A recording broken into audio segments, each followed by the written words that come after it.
Hola a todos, bienvenidos al curso de Dinámica Clásica. Esta es la clase número 12 y vamos a continuar con el tema de mecánica hamiltoniana.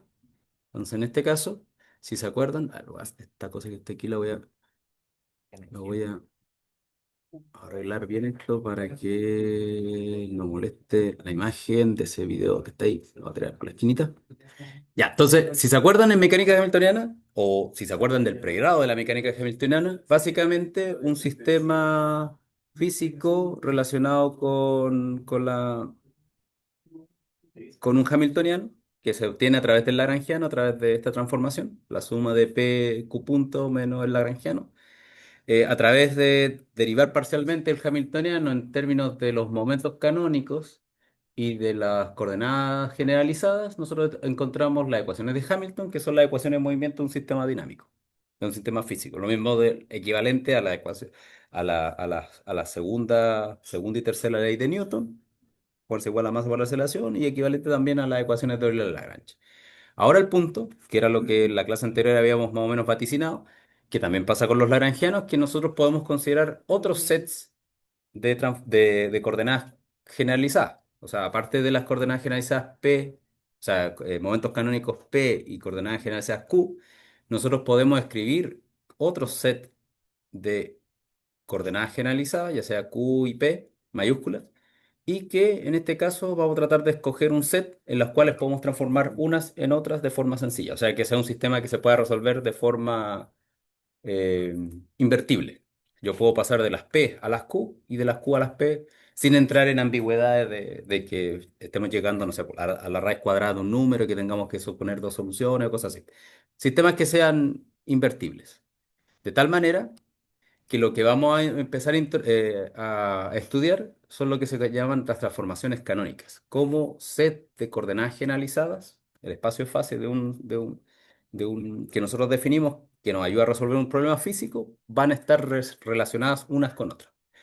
Independiente de esto, como este set de coordenadas generalizadas y este set de coordenadas generalizadas están definidas para un sistema dinámico específico, por ejemplo, nuestro famoso péndulo simple, ambos sets de coordenadas generalizadas van a darnos ecuaciones de movimiento que nos van a dar la misma física como resultado. Ya sea, habíamos visto anteriormente que en algunos casos podríamos usar el ángulo y en el otro podríamos usar la coordenada X para definir el movimiento.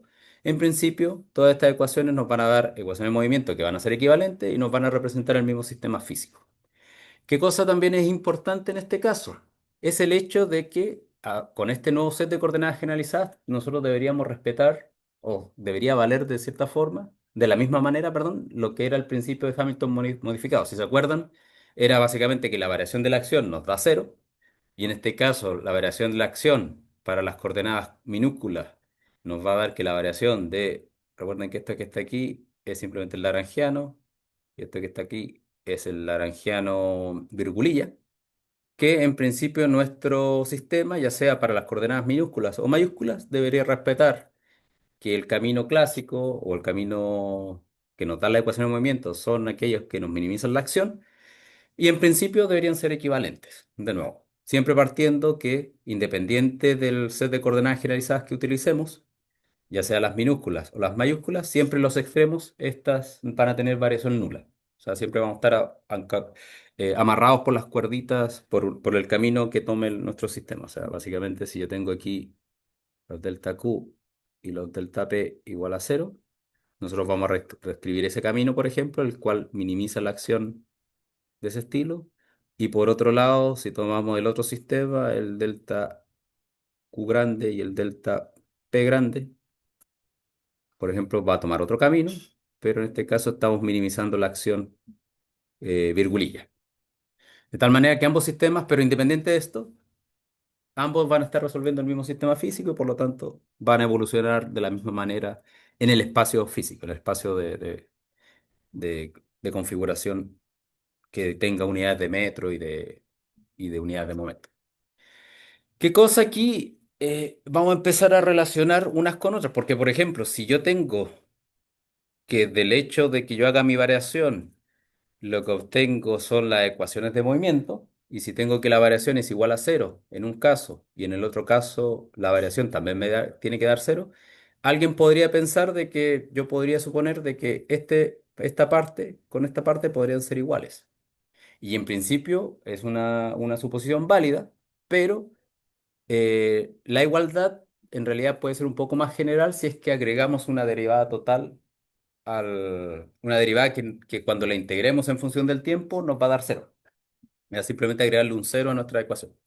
Entonces, en este caso, si nosotros igualamos las acciones, por ejemplo, que la primera acción, o el lagrangiano sin virgulilla, tiene que ser igual al lagrangiano con virgulilla más este término, nosotros vamos a requerir que este término, cuando nosotros hagamos la variación de la acción, o sea, la integral de este término, nos dé cero, este término que está acá.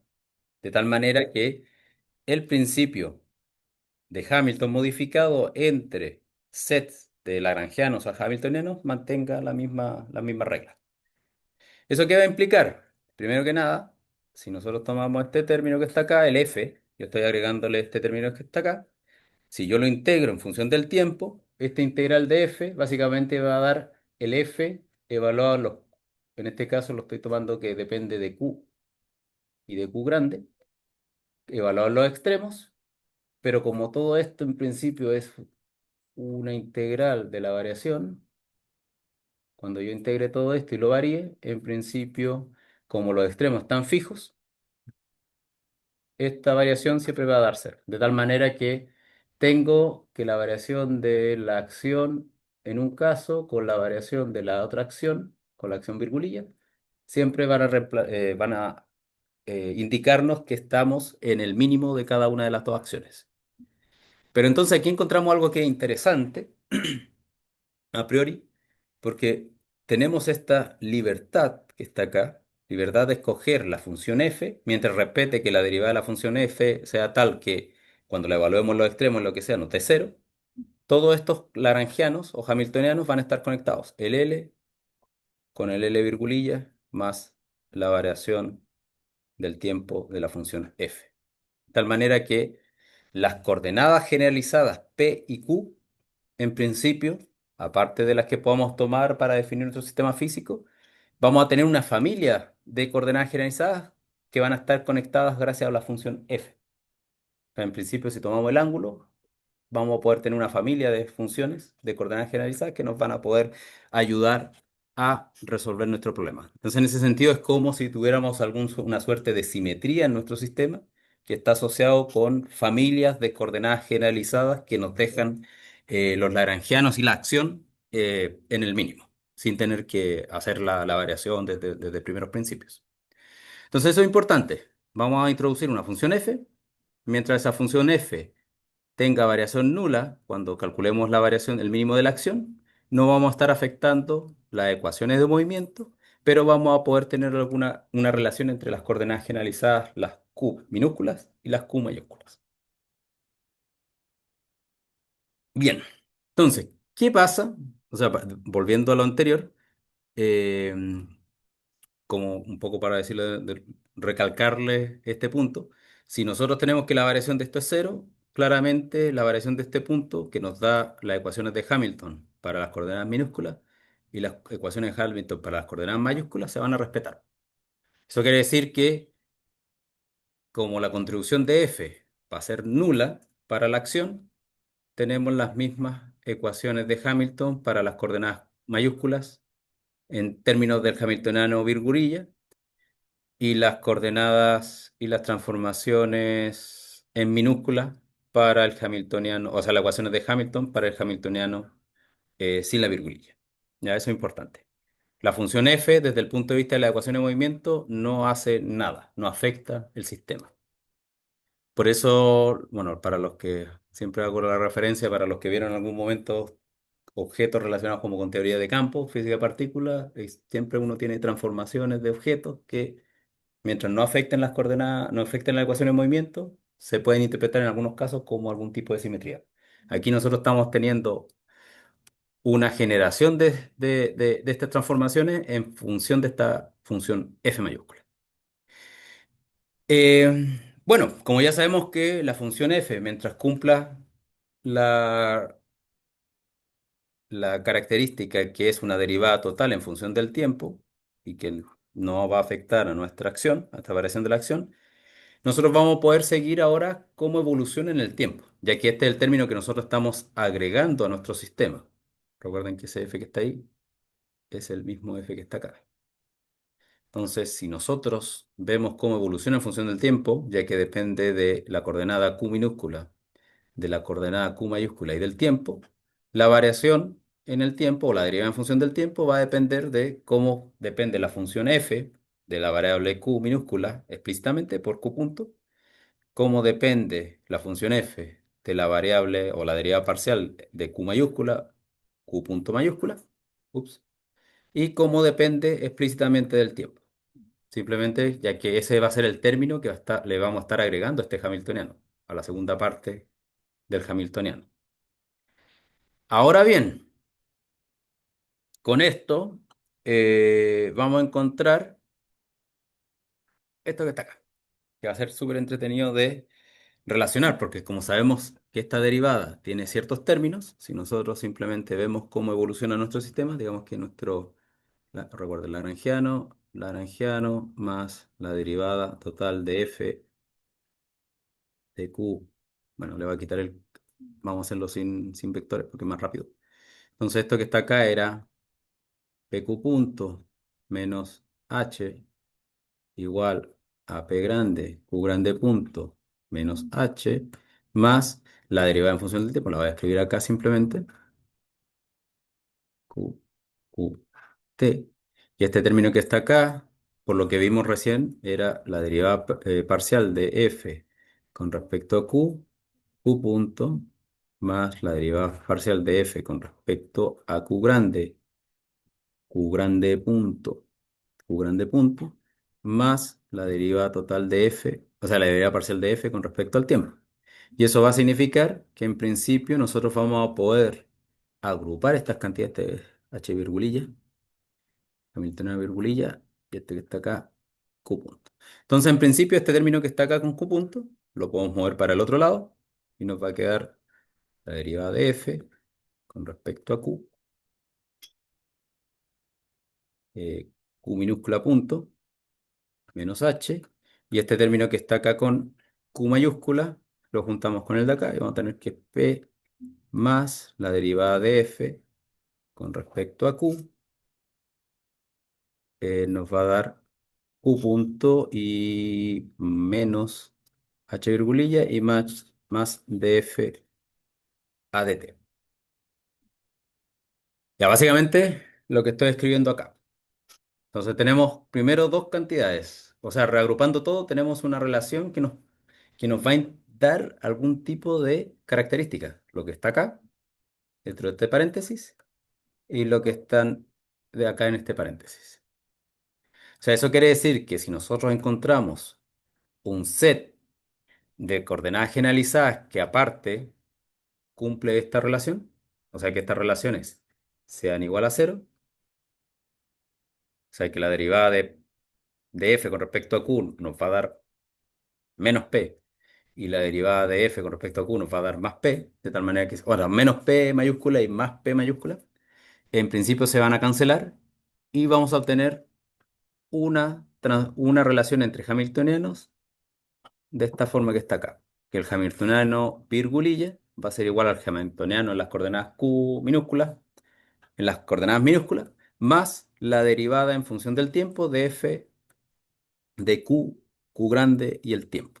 Y esto es lo que se conoce como un generador de transformaciones canónicas. Primero, una transformación canónica va a depender de su generador, en este caso F, ya que existen distintos tipos de generadores, todos muy parecidos en la forma como se escriben, pero este generador que simplemente nos dice que sus derivadas parciales con respecto a Q nos dan P y la derivada con respecto a Q grande nos da menos P mayúscula, si lo podemos construir, nos va a asegurar que vamos a tener una relación entre el hamiltoniano de las coordenadas mayúsculas con el hamiltoniano de las coordenadas minúsculas dado por la derivada parcial en función del tiempo del generador f.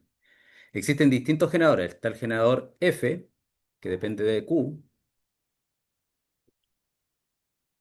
existe el generador S, si no me equivoco, que depende de Q y de P. Y también existe otro generador que no me acuerdo cómo se llama, Q, le voy a poner ese nombre. No, pero es que Q. Ay, Q no puede ser ese nombre. No, T. No me acuerdo, me tendré que acordar cuáles son, pero el mismo, pero que depende de las coordenadas opuestas. O sea, P y Q grande. Ujú. Y creo que hay otro más que depende de los dos P, del P chico y el P mayúscula. Pero independiente de eso, de la suposición que ustedes hagan cuando hacen el cálculo, ustedes van a encontrar que este tipo de generador, o sea, la función que agreguen, siempre tiene que ser una derivada total en función del tiempo, donde su variación es nula. De tal manera que mientras encuentren la relación que tienen que satisfacer para que las transformaciones funcionen, ustedes van a poder relacionar los hamiltonianos en unas coordenadas con las otras coordenadas. O sea, de esa manera ustedes pueden tener, eh, pueden partir de un hamiltoniano complicado y gracias a la transformación ir a un hamiltoniano simple de un sistema físico. O viceversa, tiene un hamiltoniano simple y se van a dar cuenta que gracias a esa transformación de coordenadas van a poder unir muchos hamiltonianos que en realidad son el mismo sistema físico o se representan por un sistema muy parecido, pero que están conectados por las distintas transformaciones canónicas que son las que vienen dadas por las generadoras en F. Ujú. No sé si estoy muy perdida, pero por ejemplo, ¿qué implicaciones tiene de que P sigma sea igual a la derivada parcial de la función en respecto o sea, ¿tiene alguna implicación directa para que sea, por ejemplo, igual a cero? Porque si no, nosotros no podríamos relacionar ese Hamiltoniano de esa manera. Claro. Hay O algún tipo sea, de conservación. aquí la conservación que estamos, bueno, no sé si se llama la conservación, pero implicar esto que Sí. está aquí te va a hacer la vida fácil con respecto a esto que está acá. Es simplemente para poder tener esa relación más fácil. Y a esta relación que cumplen los sets de coordenadas generalizadas, que cumplen que los hamiltonianos están unidos solamente por la derivada parcial de f, son las que se llaman transformaciones canónicas. Las otras van a ser transformaciones normales, no canónicas. Ahora que justo estamos en proceso del Vaticano, justo estamos hablando de transformaciones canónicas. O sea, me refiero, ¿qué puede ser esto? Aquí un caso muy eh, trivial de relacionar.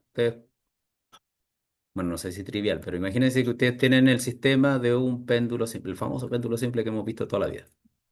Ustedes van a tener un set de coordenadas generalizadas, Q, y en su defecto Q y no es Q punto, pero digamos que el P de teta, que sería la transformación, el momento canónico de acá, que sería el momento angular en principio. Pero ustedes tienen un Hamiltoniano en específico, no sé, T más B, que salen de su sistema. Por otro lado, un sistema físico completamente distinto en esencia se va a manifestar de una forma muy similar, que sería, por ejemplo, ponemos un resorte puesto en el eje X. Nosotros sabemos que los movimientos de ambos, porque ya lo hemos estudiado un millón de veces, son un movimiento armónico simple. Pero en principio, los hamiltonianos del resorte y del péndulo, que están relacionados por fuerzas distintas, en un caso es la fuerza gravitacional y el otro está relacionado con la fuerza del resorte, van a estar conectados a través de la misma familia de hamiltonianos. Y ahí es como donde encontramos una transformación canónica que nos lleva del problema del péndulo al problema del resorte y viceversa. Ahora, si podemos encontrar otro tipo de funciones f, podríamos conectar el problema del péndulo con un problema que no necesariamente es tan evidente ver que hay un movimiento armónico simple. Entonces, en el sentido de que las transformaciones canónicas nos permiten conectar sistemas físicos de forma no tan trivial. ¿Cuál es la ventaja de esto? Es que si ustedes pueden resolver el oscilador armónico en un sistema, a través de las transformaciones canónicas podrían resolver el problema que ya no es tan evidente que se pueda resolver si lo enfrentaran directamente, trataran de resolverlo así sin saber que existe una conexión, tal vez resolver esa ecuación en movimiento son complicadas, pero gracias a la transformación canónica pueden conectar los sistemas. Bien, ¿qué vamos a hacer ahora? Porque como aquí yo les digo, eh, yo si encuentro un F, puedo conectar mi hamiltoniano virgulilla con mi hamiltoniano estándar. Pero alguien podría ir más allá, que eso es lo que es la teoría que se conoce como Hamilton-Jacobi, que dicen, bueno, yo quiero encontrar si yo puedo fijar o puedo construir mi transformación F mientras satisfaga las condiciones de transformación canónica, básicamente que los momentos minúsculas de uno y los momentos mayúsculas del otro los puedo construir sin ningún problema. Yo quiero encontrar cuál es mi transformación canónica, mi función transformadora F, de tal manera que mi Hamiltoniano virgulilla sea siempre cero, ya que eso significa que si soy capaz de encontrar esto, en realidad yo estoy resolviendo que el Hamiltoniano y F van a estar directamente conectados unos con otros. Y es una de las cosas interesantes de la teoría de Hamilton. ¿Cuál es la transformación? Que me deja un Hamiltoniano completamente nulo, igual a cero. Y al ser un Hamiltoniano completamente cero, si yo le calculo las ecuaciones de Hamilton, la ecuación de movimiento, yo voy a tener que el Q punto, que es la derivada parcial de nuestro Hamiltoniano que vale cero con respecto a P, va a ser cero. El P mayúscula punto, que va a ser la derivada parcial con respecto a al Q mayúscula, que también va a dar cero. Y eso va a significar primero que Q punto, más que Q punto, eso va a ser una constante de movimiento y P sigma va a ser una constante de movimiento. O sea, yo estoy encontrando una transformación en las cuales mis coordenadas generalizadas son constantes de movimiento de un sistema dinámico. O sea, eso quiere decir que toda la evolución está dictaminada solamente por cómo cambia el tiempo. O sea, que van a depender casi explícitamente del tiempo. Y es una de las cosas interesantes de este sistema, de lo que podemos encontrar acá. Es como partiendo de un sistema físico, yo me doy cuenta que lo puedo transformar solamente en términos de constantes. Y eso que en otras teorías se transforman en cargas conservadas o otros sistemas que nos permiten determinar a través de objetos que no cambian las propiedades físicas de un sistema. Y eso es como que uno dice, eh, qué bonito ahí la conexión. O sea, eso es por un lado interesante, por las implicaciones que tiene y también por la practicidad para el cálculo de algunos objetos. O sea, por ejemplo, para no separarme tanto de la mecánica, ustedes cuando tienen un sistema,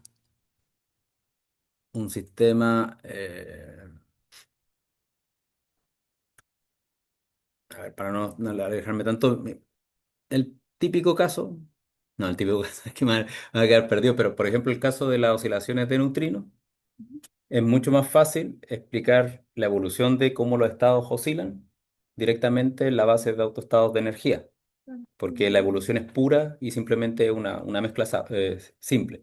Pero si uno no trabaja en esa base, tendría que estar resolviendo cómo el hamiltoniano de la mecánica cuántica está cambiando los estados uno a uno y eso sería muy difícil de calcular. Pero si uno se fija en que los autoestados se mantienen, son invariantes en cierto aspecto, es fácil de trazar el movimiento. Eso es lo mismo que ocurre, por ejemplo, esto lo vamos a ver más adelante en el curso, el típico problema de dos péndulos unidos por un resorte. Si yo sé cuáles son los modos normales de mi sistema, es mucho más fácil modelarlo que tratar de resolver la ecuación de movimiento en cualquier combinación, porque va a ser, del punto de vista numérico, es una rotura de cabeza tratar de resolverlo, porque a cada rato van a ocurrir ruido numérico que nos va a destruir la evolución. Pero desde el punto de vista que yo ya sé las frecuencias fundamentales de mi modo, yo sé que va a ser cualquier movimiento, va a ser una combinación lineal de esos dos estados. Que van a estar, de uno es el estado que hace así, para allá y para allá al mismo tiempo, y el otro es el estado que el resorte básicamente no está haciendo nada y que va para allá y para allá los dos juntos. O sea, que van para los dos al mismo lado o que van uno a desfase o a la misma fase. Pero eso funciona para cualquier ángulo o solo para ángulos pequeños. Depe- Tú estás pensando en un péndulo Sí, físico. ahí sí no. No, o sea, esto lo que te estoy comentando funciona bien en el límite de pequeñas oscilaciones, pero no sé cómo se compartiría en nuestro sistema cuando lo tienes en grandes oscilaciones. Lo más probable es que en grandes oscilaciones todavía puedes hacer este modo, porque ese no depende, porque esto es como si tuviéramos una barra rígida, simplemente como los dos péndulos son iguales, van a poder moverse, oscilar sin perder su movimiento natural, independiente de que sea ángulos pequeños o ángulos grandes, porque les comenté un poquito que gente ya resolvió el problema con seno de teta y no ángulos pequeños. Es una solución fea, pero existe y tiene periodos calculables. Ahora, este que está acá, lo más probable es que pueda existir algún modo normal, que va a ser una tortura calcularlo, pero que calcularlo analíticamente, pero sí lo más probable es que se pueda construir un sistema de modos. Ya. El otro caso, bueno, esto el caso de oscilación es mucho más fácil visualizarlo, pero en sistemas que sean dinámicos un poquito más complicados, la gracia de usar Hamilton-Jacobi es eso, expresar el sistema en términos de constante de movimiento. Ahí lo vamos a ver más adelante, creo que hay un ejemplo, no en esta clase, en la siguiente, que vamos a calcular alguna cosa. Algún proceso físico, creo que el mismo péndulo, pero lo vamos a ver desde el contexto de la teoría de Hamilton-Jacobi. Entonces, imagínense, vamos a generar una función f que cumple nuestra idea. La función f, que depende de q y q grande, la vamos a construir de tal manera que tiene esta pinta, que es como la transformación del hamiltoniano o del lagrangiano. En términos del hamiltoniano, vamos a generar que la función f, vamos a suponer que depende de p grande y q más una función s, que por el momento le vamos a llamar la función s, pero ya hemos visto en el pasado otra cosa que tiene el nombre s. Ups. Entonces, ¿qué vamos a hacer con esta función f y cómo la vamos a relacionar con la función s? A través de sus pequeñas variaciones, cómo varían y cómo dependen de sus cantidades. O sea, ya lo hemos visto varias veces. Y esto, no sé si se acuerdan, pero toda esta teoría de entender las variaciones está muy conectada con cómo se estudian también los procesos físicos en termodinámica. Siempre son derivadas parciales para ver cómo cambian en términos de la presión, está todo relacionado. Y en este caso también, nosotros vamos a estudiar las variaciones de f para esta transformación, para esta conexión que hay entre la función f y la función s. ¿Qué tiene esta pinta? O sea, al variar f, primero tenemos que considerar las variaciones de f con respecto a q, o sea, con respecto a q, cómo varía con respecto a p y cómo varía s, para poder entender esta variación. Por otro lado, yo le había dicho al inicio que q dependía de q chico, q grande y del tiempo. Y sus variaciones en ese caso van a estar relacionadas por las derivadas parciales. Cómo varía f con respecto a q, con q, de f con q grande y de f con respecto al tiempo, pero estamos estudiando el mismo objeto. Entonces eso quiere decir que las variaciones de f con respecto a sus variables y las variaciones de f con respecto a cómo la estamos escribiendo para encontrar su relación con la función s tienen que ser equivalentes. O sea, en el sentido de que este término tiene que estar relacionado con s, este término no está relacionado con ninguno y ese término lo vamos a relacionar como depende de la función s. ¿Ya? Simplemente ahora va a quedar más claro qué significan cada uno de los términos. Esto es un poco críptico en este punto, pero ahora lo va a quedar más claro. Sí, yo despejo los términos, mejor lo vamos a escribir porque a veces para ahorrar trabajo es más difícil que lo entiendan. Entonces, digamos, tenemos f menos p q más s y tenemos que esta variación es menos p de q menos q de p más de s. Y por otro lado de f era la derivada de f con respecto a dq chica por dq más de f con respecto a dq grande, dq más la derivada parcial de f con respecto al tiempo del tiempo. Y como estos términos son iguales, nos vamos a dar cuenta primero que este primer término que está acá, no, este término que está acá se une con el de arriba. Entonces nos va a quedar que eh, vamos a tirar todo para el otro lado. Entonces nos va a quedar en este lado, nos va a quedar menos P más df de Q, todo eso por dq, eso todo junto. Después, ese que está acá lo pasamos para el otro lado, y queda dq de P más menos df de Q menos df a dt tiene que ser igual a ds. Tal vez todos los signos menos están al revés, pero porque esto lo tendría que haber movido para allá. Entonces, este es un más, y ese es un menos, me queda más, y ese queda más, y ese queda más. Ahí sí. Ya, entonces tenemos esto que está acá. Primero que nada, la transformación canónica de f, para que sea transformación canónica, habíamos visto, perdón, que de f con respecto a q es menos p. Entonces, como esto es una transformación canónica, esto que está acá es menos p mayúscula y se nos cancela. Cero. Entonces lo que terminamos teniendo es un q de p, aquí se me olvidó el de q de p más de f a de q más df var- derivada parcial de t igual ds. Y eso, ups, ¿dónde está la diapositiva? Y eso nos va a dar una relación importante. Primero que nada, que ds, si nos damos cuenta, depende de la variación de q, depende de la variación de p mayúscula y depende de la variación de t. Por lo tanto, la función s es una función, o sea, es de la familia de las transformaciones canónicas, pero son de las que dependen de q minúscula y p mayúscula y de s. Un poco lo que les comentaba al inicio, que existen otras funciones que generan. Qué importante que para que ambos sean consistentes eh, y para que estén relacionados una con respecto a la otra, vamos a necesitar que P minúscula esté relacionado con la variación de S, porque si yo digo que, no lo vamos a poner acá, si yo tomo la variación de esta función que está acá, de S, eso va a ser la derivada parcial de S con respecto a Q por dq más la derivada parcial de S con respecto a P grande por dp grande más la derivada parcial de S con respecto al tiempo por el diferencial del tiempo. Eso significa que para que estas dos expresiones sean iguales, necesito que lo que depende de Q tiene que ser igual que lo que depende de Q. Y eso implica que P está relacionado con ds a dq, que lo que depende de P mayúscula esté relacionado con el Q grande. Eso quiere decir que Q grande tiene que ser ds a dp grande. Y por otro lado, necesitamos que las variaciones temporales sean iguales.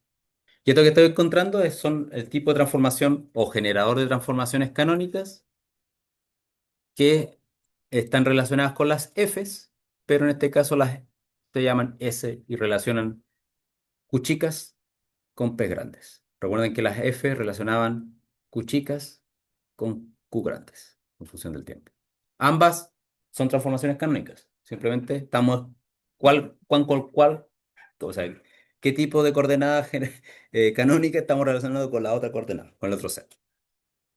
Ahora bien, si yo tomo esto y ahora lo incluyo en mi sistema de transformaciones canónicas, me va a dar que el hamiltoniano, virgulilla, va a estar relacionado con mi hamiltoniano, pero esta vez en vez de estar relacionado con la función f, está relacionado con la función s como generador. Lo pongo de tal manera que yo encuentro mi transformación de Hamilton-Jacobi, que me permite relacionar relacionar las coordenadas, o sea que seguimos teniendo nuestras constantes de movimiento. Vamos a notar algo que es interesante. Primero que nada, el que yo tenga esto igual a cero nos va a permitir relacionar, por ejemplo, eh, esto que está acá. Debido a que dentro de este primer hamiltoniano nosotros tenemos P. P es ds a de q, ¿ya?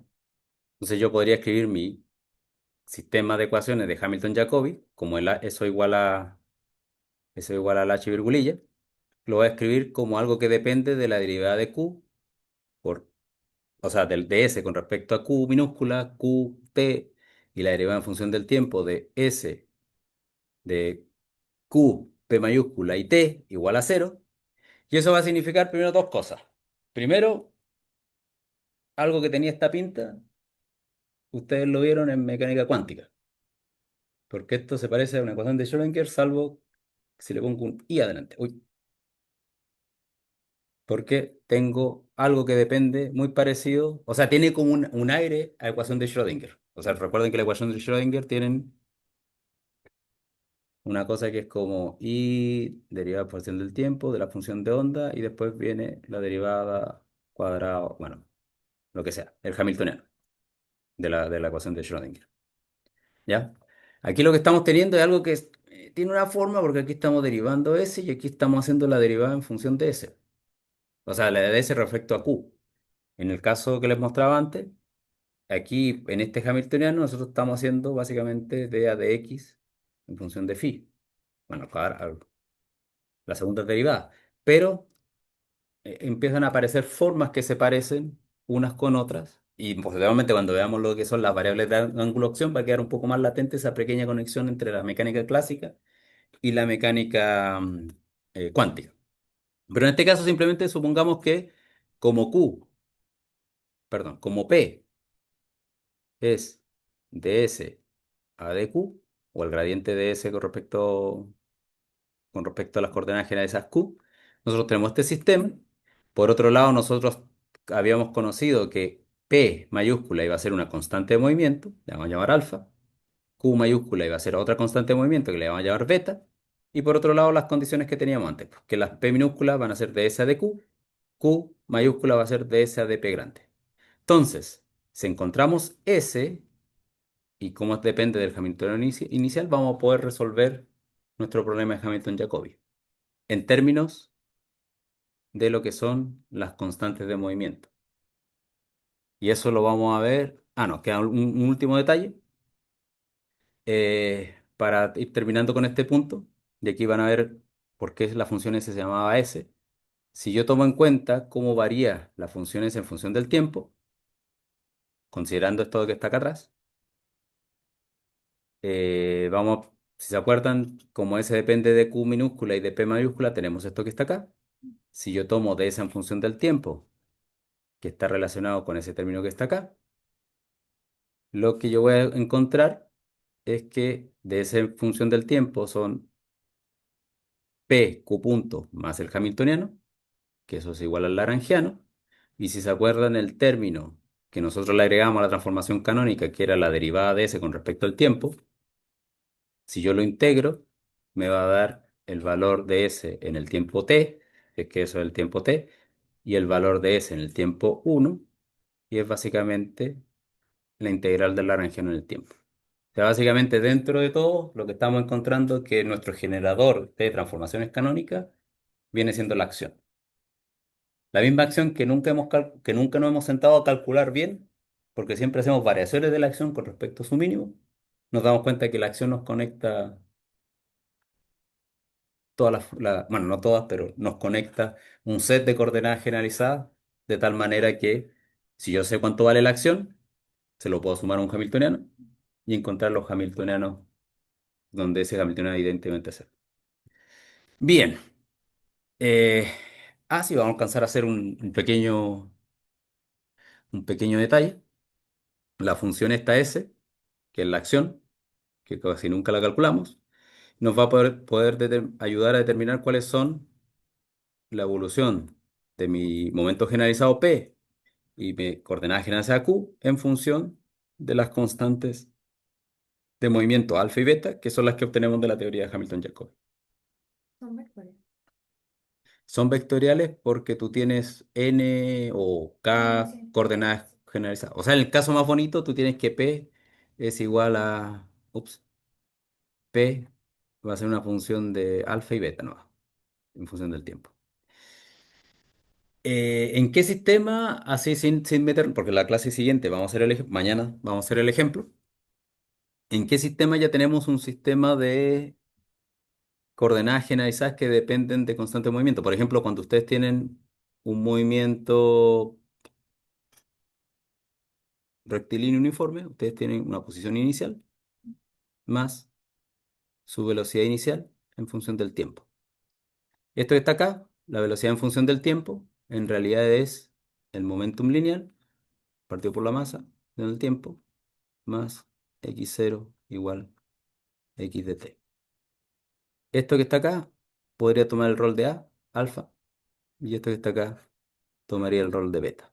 Entonces, en este caso, que es un caso trivialísimo, donde yo ni siquiera resolví la ecuación en el momento, simplemente la escribí porque me acuerdo del movimiento rectilíneo uniforme, lo que estaría definiendo es que todos los sistemas con movimiento rectilíneo uniforme, que no necesariamente tiene que ser rectilíneo en el espacio físico, porque puede ser rectilíneo en la coordenada generalizada. Ahora podríamos tener Q igual a el alfa más beta t. Se pueden escribir como una familia de Hamiltonianos de tal manera que tienen esos mismos sistemas. O sea, como que simplemente conociendo un caso, el movimiento rectilíneo uniforme, podríamos portarlo a otros sistemas físicos donde existe un equivalente a un movimiento rectilíneo uniforme, pero en las coordenadas, en sus coordenadas generalizadas, de tal manera que estarían todos conectados.